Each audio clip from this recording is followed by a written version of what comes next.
মোৰ ব্লগ চলে সকলোকে পুনৰবাৰ স্বাগতম জনাইছোঁ। বহুদিনৰ বিৰতিৰ মূল্য আহি গ'লোঁ অসমীয়া মেন্স ব্লগ সকলোৰে মনোৰঞ্জন হাঁহি খুৰাক যোগাবলৈ। চ' সকলোকে ধন্যবাদ জনাইছোঁ। আহক আজি ভিডিঅ'টো আৰম্ভ কৰোঁ। টেলেণ্টৰ কথা কি ক'ম, এইজনা হেনো বিখ্যাত চেল্ফি ৰজা হৈছে 2022 চনৰ। তেখেতৰ কাটিং চাওক, চশমা চাওক, দিল কা দৰিয়া আজি বিচাৰি পালোঁ। এইখন হৈছে সেই দিল কা দৰিয়া, মানে হৃদয়ৰ নদী। সঁচাকৈ ভাল লাগিছে।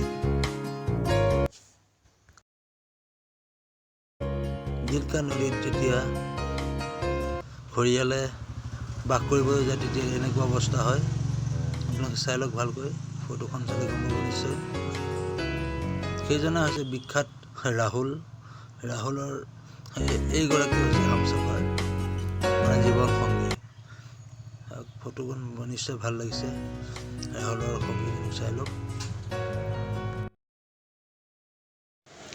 ৰাহুলে যেতিয়া ঠাণ্ডা দিনত বিয়া পাতিছিলে, বিয়াত ৰাহুলক গা ধোৱা অৱস্থাটো চাওক, নিশ্চয় ভাল লাগিছে।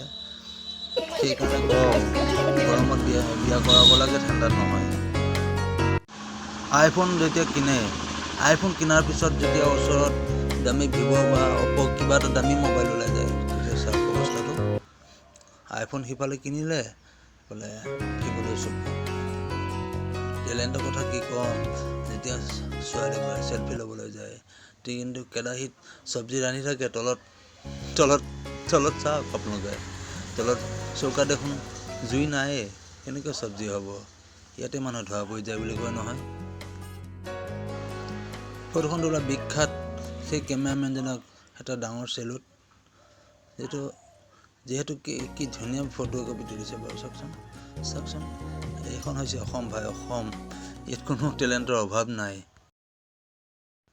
ৱাইফ মানে পত্নীক বুজি পাবলৈ হ'লে এই ফটোখন চাওক। এই ফটোখনে পত্নীক বুজিবলৈ বহুত সহায় কৰিব। শহুৰেকৰ ঘৰ বিয়া, বাইকখন চাওক। এখন বাইক শহুৰেকৰ ঘৰ যৌতুকত দিছে। ইফালে ঘৈণীয়েকে বনাই দিছে আৰু। বাইকখন চাওক।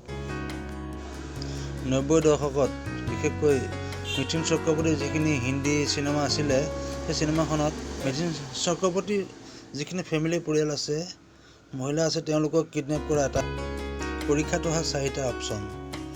এতিয়া চাওক নিজে, এই অপশ্যনকেইটা কোনটো আপুনি চইচ কৰিব, সেইটোকে চিন্তা কৰক। আৰু লগতে কমেণ্ট কৰি দিব। গেট বনোৱা মিস্ত্ৰীজনক এটা বিশেষকৈ চেলুট। আচলতে কি জানে, আচলতে আপুনি চালেহে বুজি পাব বস্তুটো কি।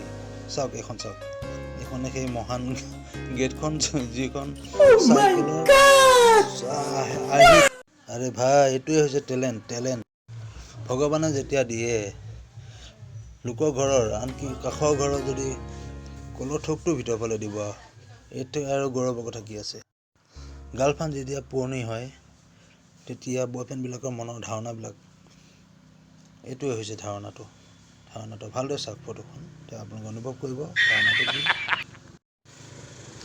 যাৰ ঘৰত এজনী ছোৱালী, 6-7টা ভাই, মানে ভাই ককাই, তাৰ ঘৰত ছোৱালীৰ সুৰক্ষাটো এটা চিষ্টেম নাথাকে। আজিলৈ ইমানতে সামৰিছোঁ। পুনৰবাৰ লগ পাম আপোনাৰ নতুন ভিডিঅ' এটালৈ। সকলোকে ধন্যবাদ।